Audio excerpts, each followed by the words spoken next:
ఈరోజు ఈ రాజీపేట గ్రామం రావడానికి ఉద్దేశాన్ని మా పెద్దలు చెప్పారు. మీరు చేసిన ఉద్యమానికి సంఘీభావం తెలుపుదాం ఉద్దేశంతో ఇక్కడికి వచ్చాం. వచ్చిన తర్వాత మత్స్యకార సోదరుల్ని అంతకంటే ఉందో పొందుకు అదే ప్రైజ్ అవుతుంది. మత్స్యకార సోదరుల్ని సోదరిమణులని అందరితో మాట్లాడాను. వాళ్ళు చెప్పారు విషయం అంతా కూడా, ఇబ్బంది అంతా కూడా చెప్పారు. ఈ పరిశ్రమ వస్తే మా కుటుంబాలు నాశనం అయిపోతాయండి, మాకు ఈ బర్త్డేకి వస్తే మా అంతా కలుషం అయిపోద్దండి, ఇక్కడ మరి మేము జీవించలేమండి, జీవనోపాధి కరువు అవుతామని చెప్పారు. ఈ మా మాటలు కాదండి, ఇక్కడ ప్రతి ఉన్న శాసనసభ్యులు ఆ రోజు ఎన్నికలకు వచ్చినప్పుడు వాళ్ళతో పాటు వచ్చిన నాయకులు వాళ్ళు చెప్పిన మాటే ఈ మాట అండి, ఇది మాది కాదండి అని చెప్పి పాప అమాయకంగా ఆ సోదరి మనకి చెప్పారు. మా పార్టీ జగన్మోహన్ రెడ్డి ఆదేశం ప్రకారం వచ్చిన మా తాలూకా పార్టీ విధానం కూడా మీకు తెలియజేస్తాం. ఏ పారిశ్రామిక అభివృద్ధి చెందాలనే కోరుకుంటాం, కానీ ఆ ప్రాంత ప్రజల తాలూకా మనోభావాల్ని, ఆ ప్రాంత ప్రజల తాలూకా ఆ ఆలోచనని, వారి తాలూకా అభిప్రాయాలని గౌరవిస్తూ వాళ్ళు విప్పించే కార్యక్రమాన్ని చేయాలి. అంతేగాని అధికారం ఉంది కదా అని చెప్పి పోలీసు జులుంతోనో అధికార బలంతోనో ఆ మతంతోనో ఆ కార్యక్రమం చేస్తారంటే అది మాత్రం ప్రజాస్వామ్యంలో తగదు.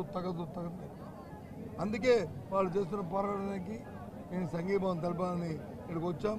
పూర్తిగా కూడా వాళ్ళ పోరాటానికి మద్దతు ఇస్తున్నాం. వాళ్ళ ఆలోచన ప్రకారము, వాళ్ళ తాలూకా అభిప్రాయ ప్రకారము ఇక్కడ ఈ కార్యక్రమం రాబోయే కాలంలో జరగాలి తప్ప వాళ్ళకి అభీష్టంగా జరిగిన ప్రతి దానికి కూడా మేము మా పార్టీ వ్యతిరేకిస్తుంది. మేము పూర్తిగా వైఎస్ఆర్సీపీ మద్దతుగా ఉంటుందని పార్టీ మాటగా మా నాయకుడు జగన్మోహన్ రెడ్డి మాటగా మరి మీ ద్వారా ఈ ప్రాంత ప్రజలకి, ఈ రాష్ట్ర ప్రజలకి తెలియజేస్తాం. వాళ్ళు అడిగారు, వాళ్ళు కోరారు. తప్పకుండా ఈ విషయాన్ని ఆయన చెప్పి అవసరం అనుకుంటే తప్పకుండా ఆయన కూడా వస్తారు. సార్, విశాఖలో రిషికొండ ప్రకృతి విధ్వంసం అన్నారు, వెనక చూస్తే మొత్తం కొండలన్నీ కూడా తప్పేసి విధ్వంసం చేస్తున్నారు. మరి దీన్ని ఏమన్నారు సార్? మరి అందుకే ఇక్కడ విషయంలో మేము ప్రభుత్వంకి నిలకడ లేదు. ప్రభుత్వంకి వచ్చి ఎన్నికలప్పుడు ఒక మాట, ఎన్నికల తర్వాత ఒక మాట. దాన్ని బట్టి అర్థమవుతుంది ఏంటంటే ప్రజల తాలూకా సంక్షేమం కానీ, శ్రేయస్సు కానీ, ప్రజల తాలూకా ప్రాణాలు కానీ వాళ్ళకి లెక్కలేదు, పర్యావరణం లెక్కలేదు. వాళ్ళ ఆలోచన అంతా ఒకటే, దోచుకోవడం, దాచుకోవడం. ఈ రెండు కార్యక్రమాలు తప్ప ఇంకో కార్యక్రమం ఈ కార్యక్రమం ఇవాళ అధికారంలో తెలుగుదేశం పార్టీకి చంద్రబాబు నాయుడికి కానీ, ఆ కూటమిలో ఉన్న పెద్దలకు కానీ, వాళ్ళతో ఉన్న తాబేదారులకు కానీ, కింద స్థాయి నాయకులు కానీ అందరిది ఒకటే సింగిల్ పాయింట్ ఎజెండా. ఆ నేపథ్యంలో ఇవన్నీ జరుగుతున్నాయి. రోడ్లు కానీ, పర్యావరణానికి కానీ, డ్రైనేజీలు కానీ ఇంతవరకు దేనికి పర్మిషన్ లేదు, కానీ నిర్మాణాలు చాలా వేగంగా జరుగుతున్నాయి. అదే ప్రజాభిప్రాయానికి విలువ లేదనా ఏంటి? ప్రజాభిప్రాయం విలువ లేదు. దురదృష్టం ఇదే. అధికారం ఉన్నప్పుడు ఓ మాట, అధికారం ఉన్నప్పుడు ఓ మాట. నేను చెప్తున్నాను కదా, అదే అడిగితే వీళ్ళ మీద వచ్చి అడిగిన వాళ్ళ మీద వచ్చి ఎదురుదాడి చేయడం అంతే తప్ప ప్రజాస్వామ్యాన్ని గౌరవించాలి, కార్యక్రమం చేయాలన్న ఆలోచన ఇవాళ ఈ ప్రభుత్వానికి లేదు. గ్రామానికి 3000 మంది పోలీసులు అవసరం అంటారు. చిన్న గ్రామం. మీరు మన వాళ్ళని అడిగండి, అవసరమా లేదండి. మీ అందరూ టెర్రరిస్టులు అండి. మీ అందరూ ఇప్పుడు ఈయన మీ అందరూ ఒక టెర్రరిస్టులు. మనం ఎందుకంటే అంతమంది ఆండాడికి అవసరం, ఎంతమంది అవసరం? అప్పుడు ఒకరు సీఏ, లేకపోతే సీఏ గారితో పాటు ఒక 2 సబ్ ఇన్స్పెక్టర్లు, లేదు నియోజకవర్గంలో ఉన్న అందరూ ఒక డిఎస్పీ, కానీ ఎంతమంది ఎందుకండి? నేను ఎప్పుడు చూడలేదు. గృహ నిర్బంధం ఎందుకండి? నేను ఎప్పుడు చూడలే. ఎప్పుడైనా చెప్పనండి గత 5 సంవత్సరాలు ఎప్పుడైనా ఇలాంటి కార్యక్రమాలు జరిగాయని చెప్పి ఎప్పుడైనా ఎందుకు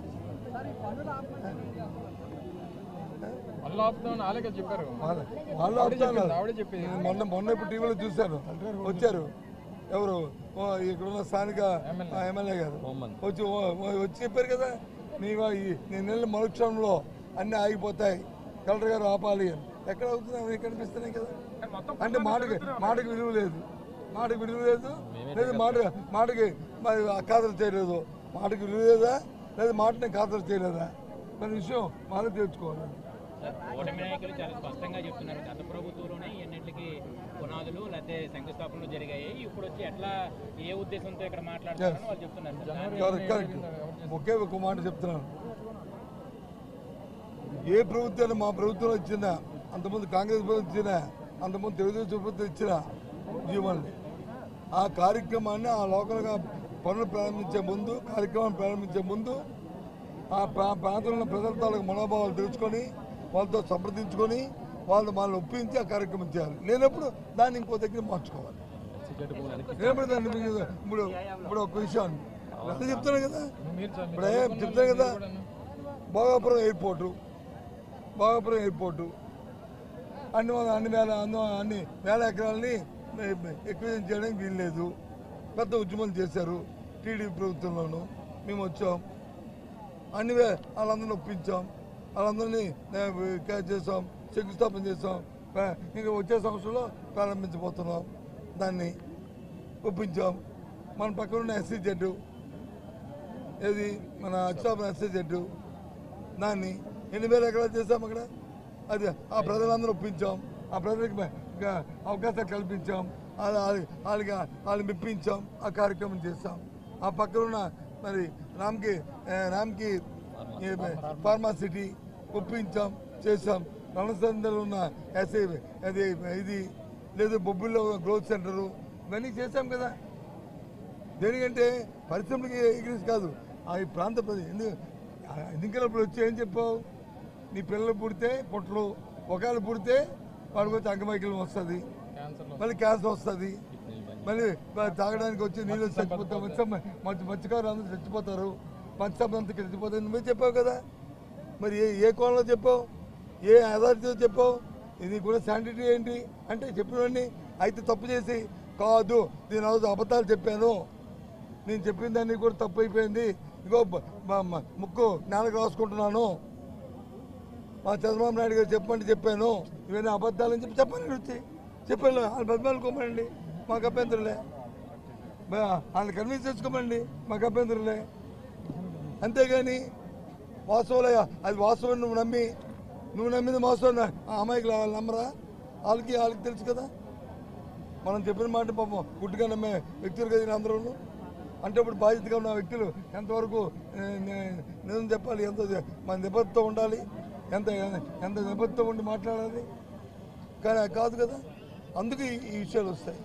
దయచేసి ఇవాళ ఏదైతే ఇక్కడ వచ్చినా ఆ సంఘీభావం తెలిపామో, ఈ ప్రజల తాలూకు కోరికని ఏ విధంగా అయితే అయినా సరే వాళ్ళ మాట ప్రకారమే కార్యక్రమం జరగాలి.